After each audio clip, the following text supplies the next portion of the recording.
Winter time and sky is bright, no snow in sight. Shorts and sandals always bright, even in the night.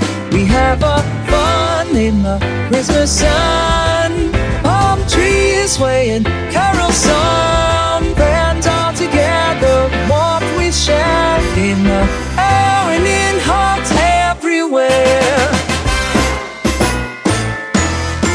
South is tired of cold weather ready, watch it sunny, hop up on Rudolph, sick of snow. Jack Frost told me that he wants a tan, and even the Grinch will have fun. It's Christmas in the sun. Heavy sun, not heavy coats, time to raise a toast. I want to wish from the bottom of my heart a season of hope. Let's have our fun in the Christmas sun. Yuletide laughter for everyone, singing and dancing, no winter freeze. Hang our stockings and decorate our trees. South is tired of cold weather ready, watch it sunny, hop up on Rudolph, sick of snow. Jack Frost told me that he wants a tan, and even the Grinch will have fun. It's Christmas in the sun. We're having barbecues instead of winter blues. Everything feels so right. Drinking eggnog out of coconuts, underneath are so bright. Elves in bikinis out on the beach, no snowflakes falling down on me. Santa and his reindeer wearing their shades, Scrooge is on his surfboard catching some waves. South is tired of cold weather ready, watch it sunny, hop up on Rudolph, sick of snow. Jack Frost told me that he wants a tan, and even the Grinch will have fun. It's Christmas in the sun.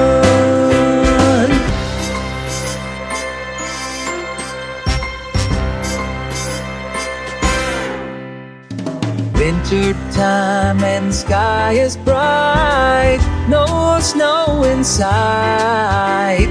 Shorts and sandals always bright, even in the night. We have a fun in the Christmas sun, palm trees swaying, carol song, friends all together, what we share in the air and in hearts everywhere. South is tired of cold weather ready, watch it sunny, hop up on Rudolph, sick of snow. Jack Frost told me that he wants a tan, and even the Grinch will have fun. It's Christmas in the sun.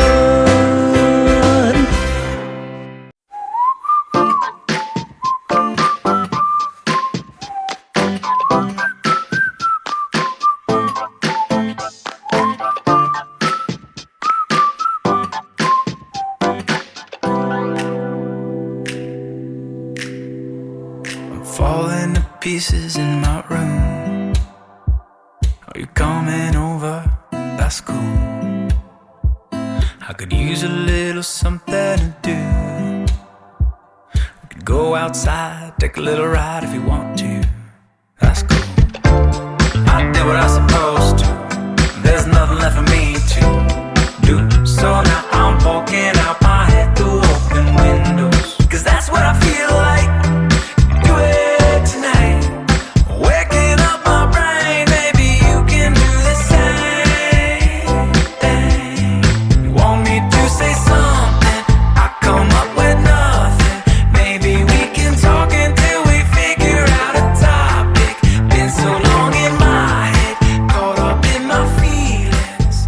I've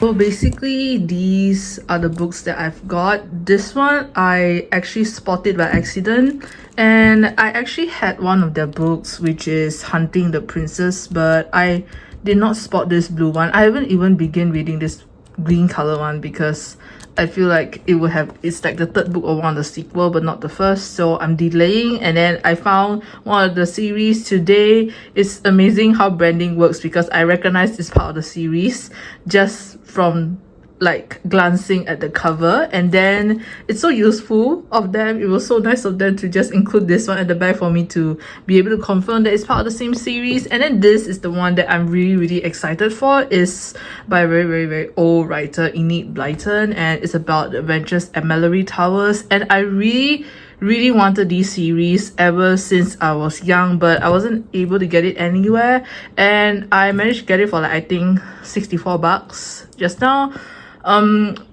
Big Bad Wolf, they actually price their prices differently during like this time because they used to write out their prices here, but nowadays it's just not nowadays, but for today's exhibition it's just they just label the alphabets and you had to go and refer to the board. And when I was checking out, literally there was this guy in front of me and he was cute, but he has like this tattoo on his arm, but that's not the point. So I just think that like we were about the same age and our reading interests are totally different. Mine, as you can see, is still stuck in fiction, and even fictions for very young children and fictions such as these. And it's kind of ironic considering that I'm currently writing like a novel for young adults that is not child friendly at all. Anyways, that guy, I'm pretty sure he was all business minded because like all the books that he'd gotten, because I was behind him and there was, I don't know why, but it took him quite some time for the payment and stuff, right? So for him, he got like 5 or 6 books and they were all about like having certain mindsets, power to influence, as well as some businessy related stuff. It's totally non-fiction, which I find kind of intimidating because like I usually find those kind of books interesting just by the cover, but for some reason I'm not like really attracted to the content, or perhaps I'm not at a stage where I'm attracted to the content, but I don't know. Okay, so I just I just feel like he did glance at what I bought and I kind of feel embarrassed when he was looking, and I wanted to tell him, can you don't look, because compared to him I was still like a kid when I'm reading with whatever books that I bought. So actually I went to Big Bad Wolf today with the intention of searching specific books because I seen someone's TikTok. They managed to find really good reads that I really wanted, but then no matter how long I hunted, there wasn't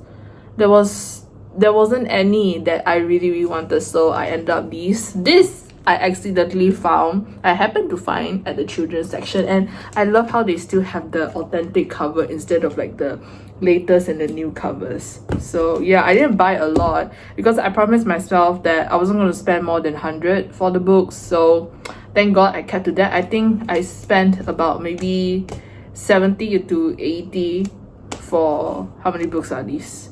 For 7 books, so I think it's not bad. And considering that Big Bad Wolf really upped their game this time, because like the books that I've seen there, especially the classic books, they all look so gorgeous with their covers. I would have gotten 1 or at least 2, but I already knew all the stories, so there was essentially no point of me getting any of those books anymore, and I don't want them to take up more space on my shelf and stuff. And I actually really want to get rid or resell some of my old books, which I haven't even had the time to do so. But anyways, the books that they have for this time round, something that I'm really glad to see that they kind of like up their game. I don't mind them increasing their prices because the appearance, the physical appearances of the books, they were actually in really good quality, as in there was no bent edges, there was no crumpled up pages. And I also like that all the books are wrapped up so they are protected like this. But at the same time, I didn't really like it because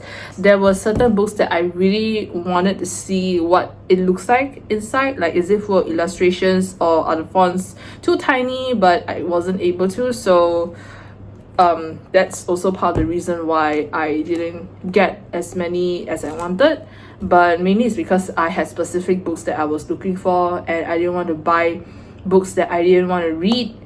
Because previously from Big Bad Wolf sales, because the books were at a cheap and affordable rate, right? So I was just grabbing whatever I find interesting based on the cover, which itself is a bad thing. And I ended up hating or disliking a lot of the books that I've gotten. And why do I feel like I'm like sliding down? Oh my god.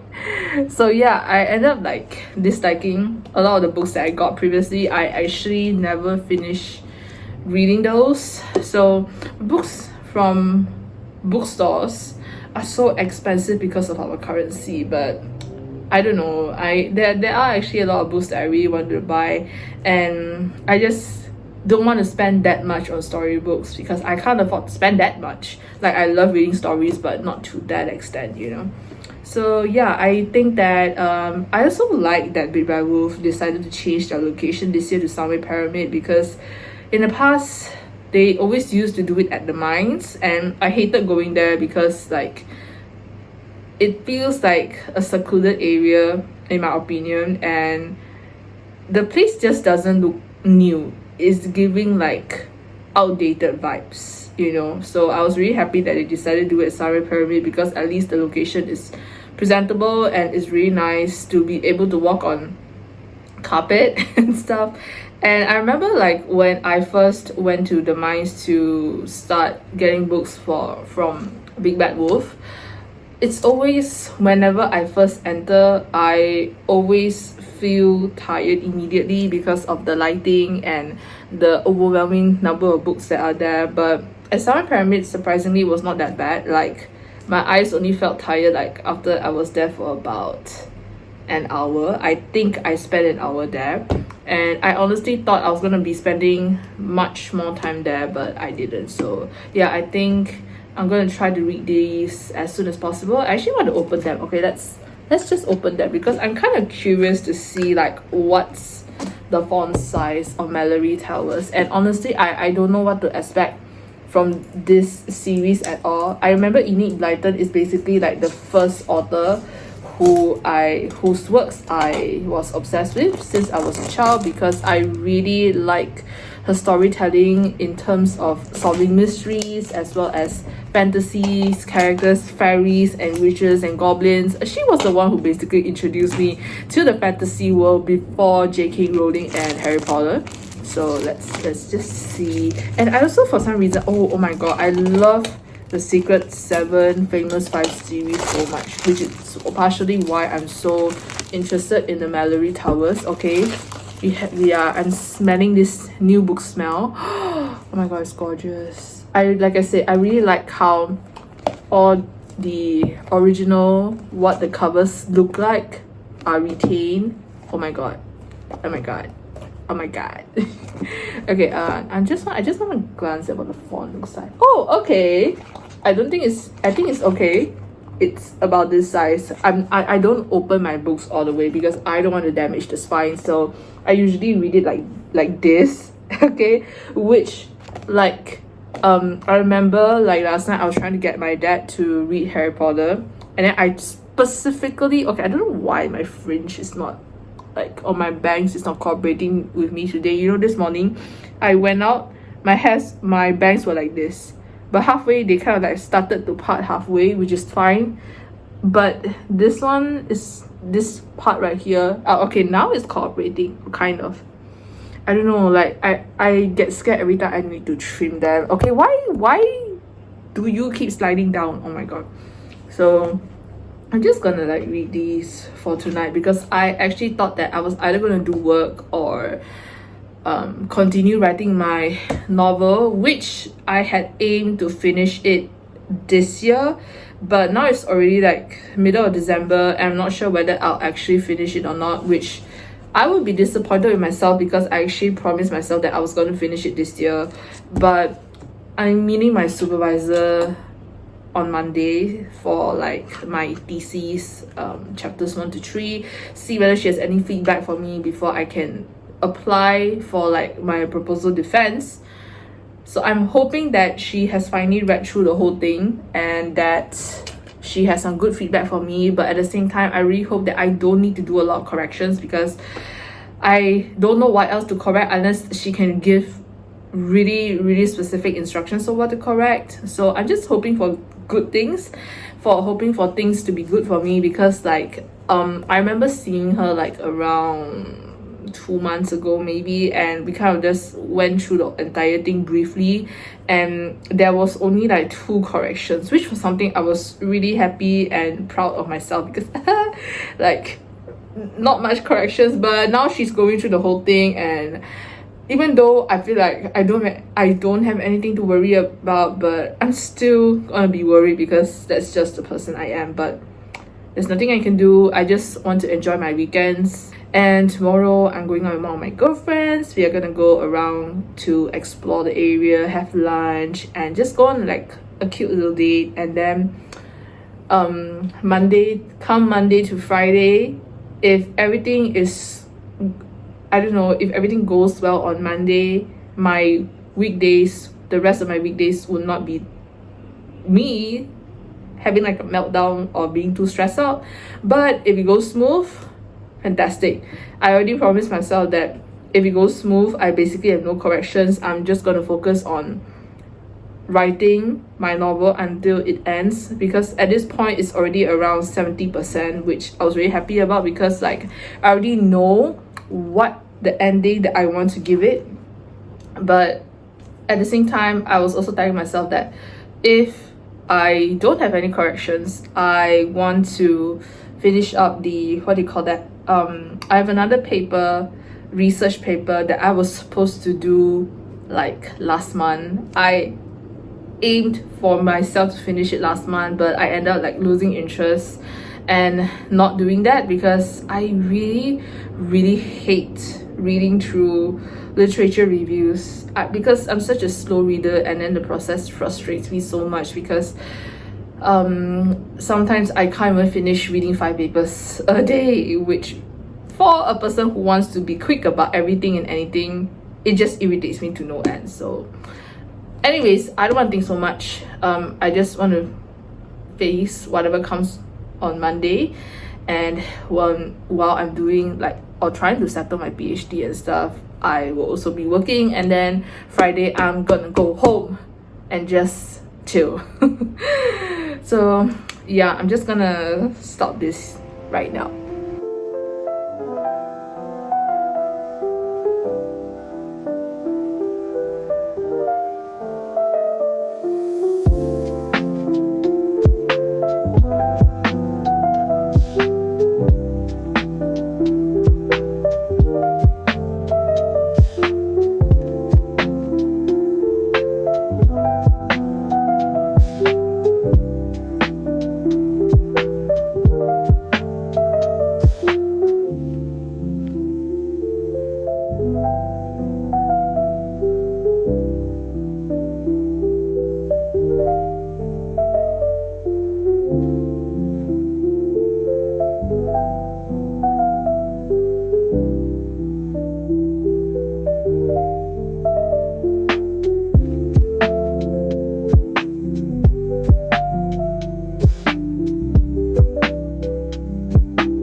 Hey everyone, and welcome to my first vlog of the year. Well, technically I filmed this back in December last year, but who's really keeping track of time nowadays anyways?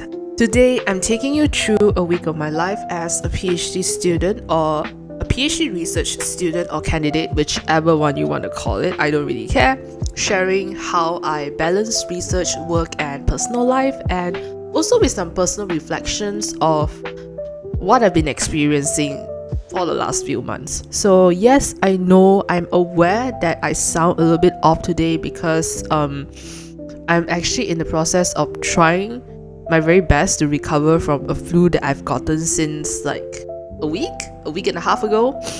I have no idea. So yeah, you're gonna have to deal with like me sniffing and I don't know, maybe choking on my words a little bit every now and then throughout this video, because I've been wanting to narrate or do this voiceover for the longest time. It's just that my schedule and also my sickness is low-key kind of preventing me from doing so. But then I decided I don't want to wait anymore, because God knows when this flu is actually going to go away, and I really wanted something to do today, because I feel like my day has not been as productive as I want it to be today.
Now, I won't go into too much detail as to what was the personal matter that happened to me, but it was something that was really deeply personal and challenging that occurred to me last September. And for the sake of keeping things coded like a good qualitative researcher, let's call it S9. Thankfully, I've healed from it, or at the very least, I healed enough to openly share how I've been taking care of myself mentally. So here goes. If there's one major takeaway from these past months, it's this: your mindset matters more than what you think. The way you choose to think can literally make or break your spirit. And let's be honest, why do that to ourselves when there is so much of the world that we have yet to explore?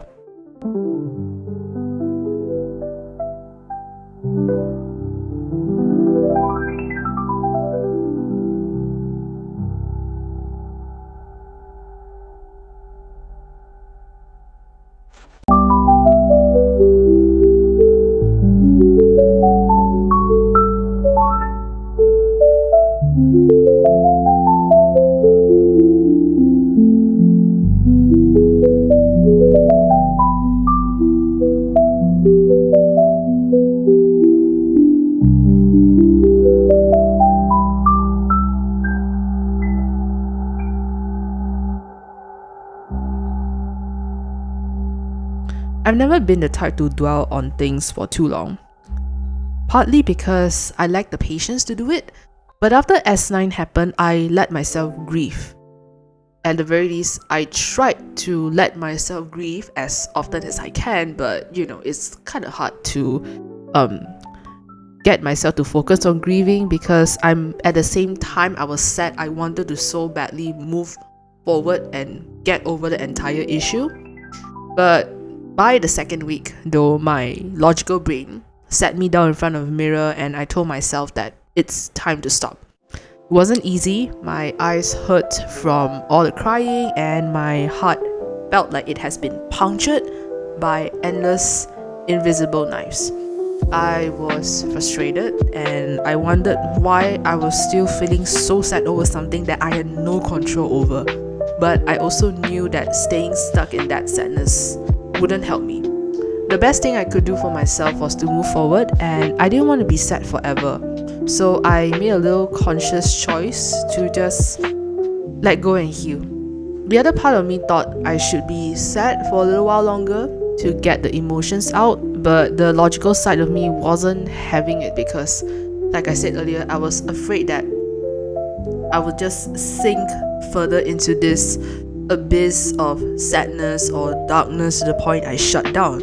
And I refuse to let this kind of thing happen to myself, of course. I'm old, but I'm still young after all, Since then, I've become much more in tune with my emotions, and I'm incredibly grateful to my besties. Those amazing people would gladly lose sleep just to be there for me. I honestly can't thank them enough for helping me sail through this stormy chapter of my life.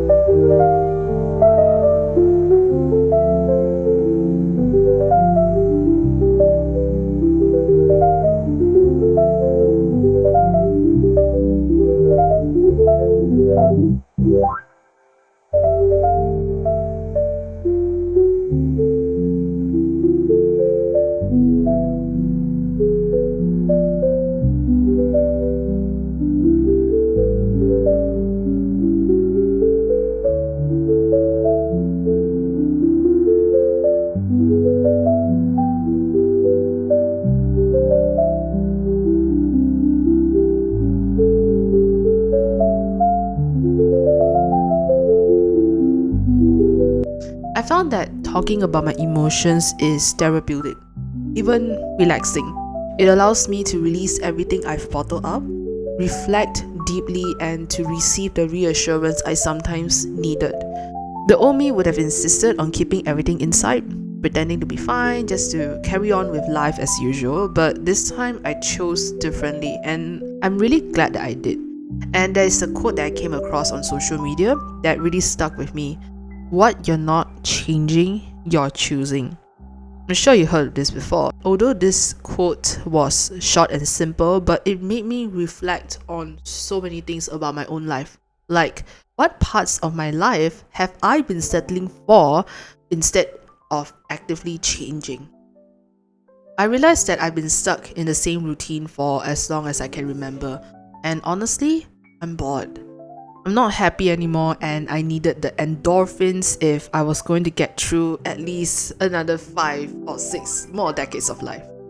And so I started filming more, even the smallest moments, to appreciate and to romanticize my life even further. I've let go of the anxiety that used to come with the thought of strangers watching me through their screens. Though I'll admit, I'm still working on feeling less uneasy when people stare when I'm recording in public.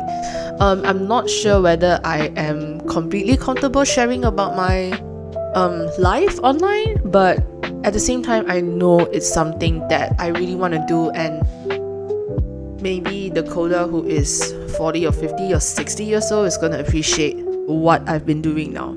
I feel like she would, It's, for me, a beautiful way to look back on the different stages of my life and to see what I was up to and how far I've come since then. And maybe it's because I have a bad memory and tend to forget the little details, but capturing these moments helped me to hold on to them. So I came up with a solution. I don't have to talk to my camera in public. Instead, I'll just simply film whatever I can, whenever I can, and add a voiceover later. Problem solved. Everything has a solution, and I came to realize that if I was willing to look past what I was afraid of, and suddenly the outside world became a lot less intimidating. Honestly, no one cares what you are doing in public. With the rise of social media, everyone and anyone can share their thoughts online, and I found myself deeply immersed in people discussing relationships, the beautiful moments, manifestations, relationship laws like the law of detachment, red flags, borderline psychotic moments, and the hard-learned lessons from their experiences, most of all. made me realize that I had been looking at my previous relationship through rose-tinted glasses this entire time. And back then, I genuinely thought that I was the most woke person ever, but I couldn't have been more wrong. Listening to the words of these strangers helped rebuild me. Piece by piece, not just restoring who I was, but also shaping me into someone even stronger, with new perspectives and a deeper understanding of myself. I love it in ways that words can hardly capture. So much that it's been fueling my thoughts and inspiring me to weave more stories. I may never write a biography, but what I can do is leave pieces of myself within the characters that live on the pages of my tales. Okay, now let's move on to the more structured side of things. How's my PhD going so far, and why did I decide to pursue it in the first place after I finished my master's? Well, I wouldn't say that this is the main reason, but one of the big reasons is that I want to be the first academic doctor in my family. Not just in my immediate family, because I'm the only child. I thought it would be pretty cool, And plus, since I managed to handle my master's without any major breakdowns or meltdowns, I figured, why not just go for another round and get my PhD? Sure, it's tougher than a master's, but it couldn't be that bad, right? As you saw earlier, my vlogs started with a pretty relaxing weekend, but let me clarify, I've actually been feeling tense for the past few months, and not all of my weeks look like that, okay? Though I really wish they do. That's exactly why I'm more determined than ever to be disciplined, to stay on the top of my to-do list, and to get things done more efficiently, so I can have more free weekends to myself. I love exploring, I love having fun, and I love going on adventures. And if I want more time to do those things, I need to make sure that I'm managing my workload well. Typically, my daily schedule starts with me arriving at the PhD room, pulling out my laptop and checking my emails first. Depending on the day, and if I don't have anything urgent lined up, I dive straight into research until it's time for lunch. I have work commitments in between, so I pause and focus on those things instead. But from time to time, I get bored of this routine and I switch to writing my novel instead, which I don't think is supposed to be something that I was doing, but hear me out, okay? When it comes to fiction writing, I needed to be in a specific creative mood to produce anything, even if it's just the outline or if it's just me brainstorming. I've learned to be really careful with how I manage my emotions during this process. I don't force myself to write creatively when I don't feel like it, because it will only backfire at me in the end. And I realized that if I push myself too hard, I end up resenting writing, abandoning it for months, and only coming back to it much later.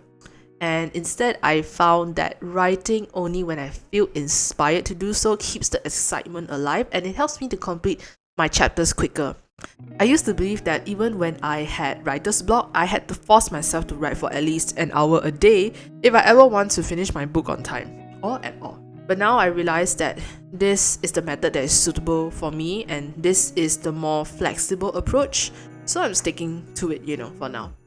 However, fiction writing and academic writing, they are two completely different experiences for me. When it comes to research papers, I don't have the luxury of waiting for inspiration. And also, technically, you don't need inspiration when it comes to academic writing. You just need evidence and research gap and all those things. You know what I'm talking about if you're a PhD student or a master's student. And even when I'm not in the mood, which, let's be real, is often, because academic writing is frankly so boring, okay, because it's mostly about facts and analysis, I still force myself to write and to read. On a good day, I try to dedicate at least 3 hours to it, though I'll admit sitting through those 3 hours when I don't feel like it can be a challenge and low-key kind of torturous. At the start of my PhD, I even set a timer of 3 hours and wouldn't let myself leave the table until the time was up. In a way, it kind of feels like I was taking an exam. One of the main methods I've been using to balance my work, my PhD, and personal life is creating a to-do list with specific tasks to complete within a set timeline. I give myself enough time for each task instead of cramming everything together or leaving things until the last minute. Since I'm not the type of person who thrives on last-minute stress, I usually finish tasks days or even weeks before the deadline. I also dedicate specific hours during the day and set days for my research. Typically Monday to Friday from 9 a.m. until 4 p.m. or sometimes 3:30, depends. While I don't use every single hour, by the evening my brain shuts off and I can't focus on my PhD anymore, so I just let it go and schedule more tuition classes to teach and all those things during the night. For my part-time lecturing job, I actually request specific days to teach or to give my lectures. For example, if I have 10 hours of lectures a week, I will schedule them over 2 days so I can focus on my PhD on the remaining days. I prefer to finish one task before starting another. Task A, in my opinion, should be done and out of the way before moving on to task B. Of course, there are times when everything comes rushing in all at once, and while I can handle it, I do tend to lose my temper when I'm interrupted in the middle of something, and I'm working on that. Overall, I would say that I've managed to balance my time well by working hard on weekdays and allowing myself for time and I don't know whatever that I'm doing to relax in the evenings and the weekends, because I do not want to risk experiencing another burnout, because I had it once in the beginning of my PhD and it was horrible. And another important aspect to remember is that you shouldn't feel guilty for taking time off, and this was something that I spent months to learn. I can't even count how many times that I let the guilt eat away at me whenever I was on my phone, constantly thinking that, oh, Dakota, if you have the time to scroll, you definitely have the time to read another article or write another paragraph. What I didn't realize back then was these thoughts only added to my stress and exhausted my brain at an even faster pace. Once I became aware of this, I stopped guilt-tripping myself altogether, and whenever I felt like I made enough progress, I'll just take a break. While it's tempting to push yourself for as many hours as possible in a day, relaxation is just as crucial for productivity. There's no point in sitting in front of your laptop for 10 or 15 hours if you're just going to feel overwhelmed and underperform. Taking breaks is a form of self-care. You must know this. You need to step away from your research, clear your head with a snack or a nap, and then come back refreshed. Your brain needs a break from all the information it's processing. Instead of piling on unnecessary stress, do what you can to release it. Let your supervisors and deadlines handle the pressure for you. I'm not saying that you should throw everything at your supervisor. What I meant for that is, when you see your supervisor and you are trying to defend your thesis in front of him or her, you should be stressed, okay? Also, I'm not telling you to kick back and relax all the time. That would be terrible for productivity. Balance is key. Relaxation is an essential part of my routine, especially after experiencing a month-long burnout in the early stages of my PhD. It's normal, so if it happens to you, don't beat yourself up over it. For me, the burnout hit because for 2 consecutive months, I was working on 3 different proposals. Looking back, I realized I made things harder for myself the first 2 times. Instead of focusing on the key aspects such as what's the better term for that? Settling on research objectives, theories, and framework, I actually dived straight into the literature review, thinking that it would save me time. In reality, it only drained me faster. In a way, that burnout was also a wake-up call, because it worsened my anxiety. No matter how hard I tried, I just couldn't be productive. And by the 3rd round, I learned my lesson, I adjusted my approach, and everything went much more smoothly from there. So yeah, do the work you're supposed to do and have food and relaxation as your reward. You'll be fine. So yeah, that's the end of my sharing session. If you have stayed all the way to the very end, thank you so much. And I just realized I have no idea how I intend to end this video. But if you have stayed so far, thank you so much for listening to me babble about what I've been doing in my life and what's it like being a PhD student. And I hope that you have better days to come. And I'll see you in the next one. Bye.